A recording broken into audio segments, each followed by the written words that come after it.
మొదటి సంవత్సరంలోనే 4.5 లక్షల ఇండ్లు పేదవాళ్లకు అందుబాటులోకి తీసుకొచ్చినాం.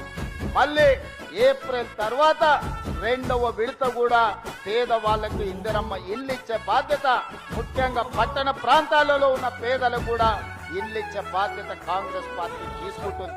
2వ విడత ఇందిరమ్మ ఇండ్ల మంజూరుకు ముహూర్తం ఖరారు చేసింది సర్కార్. జూన్ 2న సీఎం అర్హులైన వారికి ఇండ్లు ఇవ్వనున్నారు.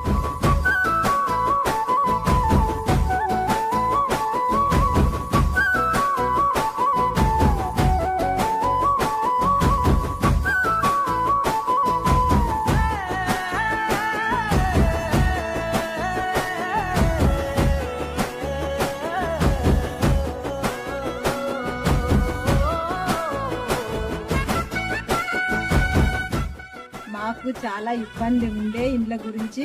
మాకు గురిసి తడిసినాము, ఎండినము, ఎవరు పట్టించుకోలేదు. ఈ కాంగ్రెస్ ప్రభుత్వం వచ్చినాక, రేవంత్ రెడ్డి వచ్చినాక మాకు ఇండ్లకు సాయం చేసిరు. 6 లక్షలు ఇచ్చిర్రు, ఇండ్లు కట్టించిర్రు. మాకు ఇప్పుడు చాలా సంతోషం ఉంది. నా పెండ్లయి 20 సంవత్సరాల నుంచి మేము పెంకటిలా చాలా ఇబ్బంది పడ్డాం. కవర్లతో కట్టి ఊరుస్తుంటే పిల్లలం మేము ఇట్లా బయట వండుకున్నాం. రేవంత్ రెడ్డి వచ్చిన నుంచి మాకు 6 లక్షలు ప్రభుత్వం నుంచి మాకు ఇవ్వడం జరిగింది. దాని వల్ల మేము ఇల్లు కట్టి సంతోషంగా ఉన్నాం. మాకు వర్షాకాలం వస్తే చాలా ఇబ్బంది అయ్యేది.